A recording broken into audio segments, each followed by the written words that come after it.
কেমন আছো সবাই? আশা করি সবাই ভালো আছো।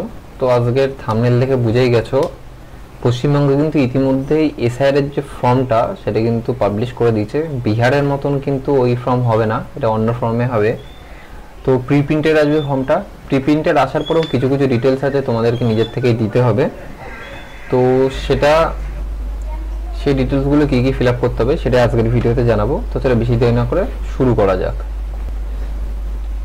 তো দেখো এখানে কিন্তু আমি খুলে নিয়েছি এলিমিনেশন ফর্ম। এই যে পার্টটা দেখতে পাচ্ছ, এই জায়গাটা কি লেখা আছে, ইলেকট্রালস নেম এপিক অ্যান্ড অ্যাড্রেস। এই ফর্মটা যখন 4 তারিখ থেকে বিএলও তোমাদের বাড়িতে আসবে, তোমাদের ফর্মটা মানে দিতে তোমাদেরকে ফিল আপ করার জন্য, তখন তোমাদের এখানে নাম লেখা থাকবে, তোমার নাম, তোমার এপিক নাম্বার আর তোমার অ্যাড্রেস। এটা প্রি প্রিন্টেড থাকবে। যেই জায়গাগুলো প্রি প্রিন্টেড আছে মনে করিয়ে দিই, ওই জায়গাগুলো কিন্তু আগের থেকে থাকবে লেখা। আচ্ছা, তো বুঝতে পারলে এই জায়গাটা তোমাদের নাম লেখা থাকবে, প্রি প্রিন্টেড, এপিক নাম্বার অর্থাৎ ভোটার কার্ডের নাম্বার আর অ্যাড্রেসটা দেওয়া থাকবে।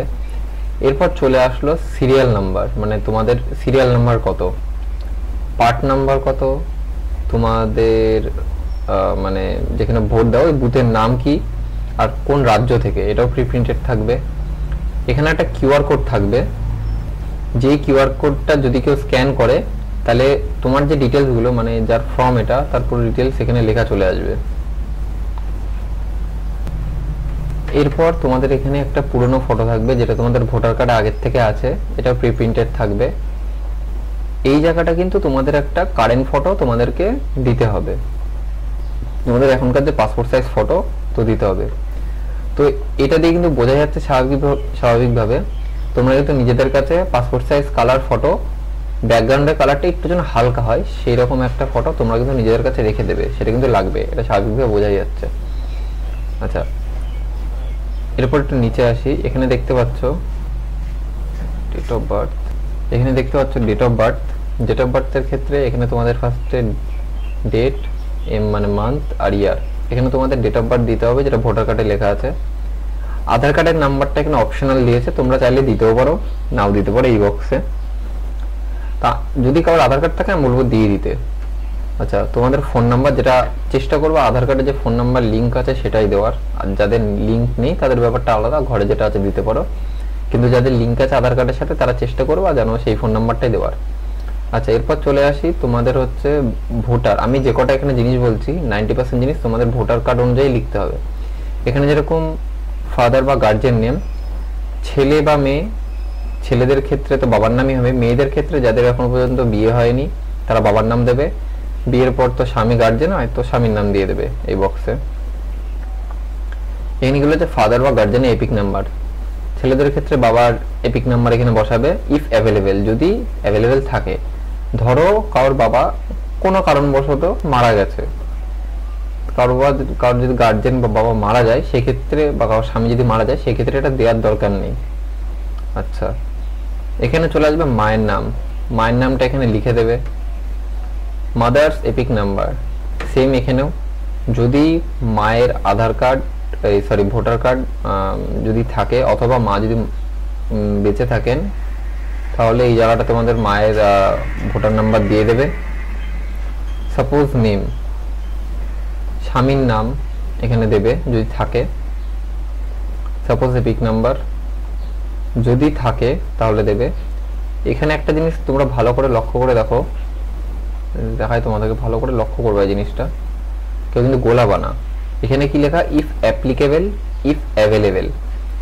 যদি কারোর বিয়ে হয়ে গিয়ে থাকে মেয়েদের ক্ষেত্রে, তার ক্ষেত্রে কিন্তু এটা এখানে দিতেই হবে মাস্ট। ইফ অ্যাপ্লিকেবল মানে তোমাদের যদি বিয়ে হয়ে গিয়ে থাকে তাহলে সেটা তোমাদের জন্য অ্যাপ্লিকেবল, মেয়েদেরকে বলছি আমি, তো অবশ্যই এখানে দিতে হবে। Suppose epic number if available, যদি অ্যাভেলেবেল থাকে তবে দেবে, নাহলে দেওয়ার দরকার নেই। কিন্তু দেখা গেল তোমাদের মেয়েদেরকে বলছি আবারও, যদি কারোর ধরো বিয়ে হয়ে গিয়ে থাকে হিসেব মতো, তো তোমার তো মানে সাপোজ তো আছে, মানে গার্জিয়ান হচ্ছে স্বামী, সেই ক্ষেত্রে কিন্তু এখানে তোমাদের এপিক নাম্বারটা দিতেই হবে মাস্ট। ঠিক আছে, দেখা গেল কারোর বিয়ে হয়েছে দিচ্ছে না, সেটা কিন্তু হবে না। আচ্ছা, এবার চলে আসি হচ্ছে আবার একটু নিচে চলে আসি। এখানে কি বলেছে, details of electoral in election roll to last SIR. Last SIR যখন হয়েছিল অর্থাৎ 2002 সালে, সেই 2002 সাল অনুযায়ী তোমাদের ইলেকশনে যে নাম ছিল সেটা দেবে, এপিক নাম্বার দিয়ে দেবে।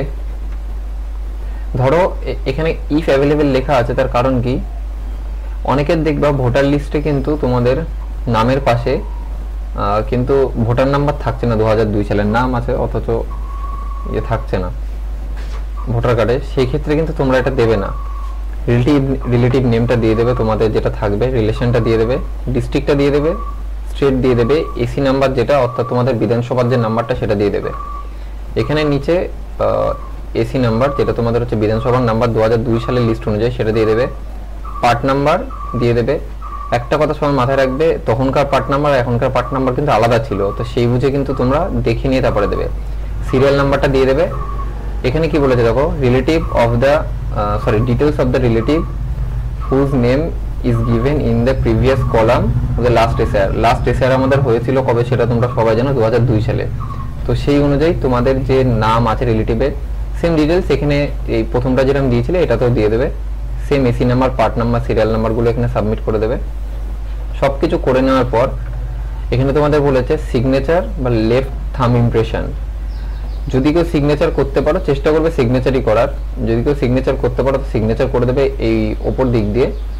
আর যারা সিগনেচার করতে পারে না, যারা বয়স্ক মানুষ বা কোনো কারণে হয়তো লেখাপড়া যায় না, তারা অবশ্যই এখানে বাঁ হাতের আঙুলের ছাপটা দেবে, ডান হাতেরটা কিন্তু দেবে না। এখানে কিন্তু বারবার করে মেনশন করা আছে লেফট থাম। এগুলো হয়ে যাওয়ার পর তোমাদের যা বিএলও 4 নভেম্বর থেকে 4 ডিসেম্বর যখন তোমাদের এসআইআর এর ফর্মগুলো নিতে আসবে, বিএলও সিগনেচার করে তোমাদেরকে নিয়ে নেবে ফর্মগুলো। তো ভিডিওটা আজকের জন্য এটুকুই। যদি কারো ভালো লেগে থাকে লাইক সাবস্ক্রাইব করে দিও। দেখা হচ্ছে নেক্সট ভিডিওতে, ততক্ষণের জন্য টাটা।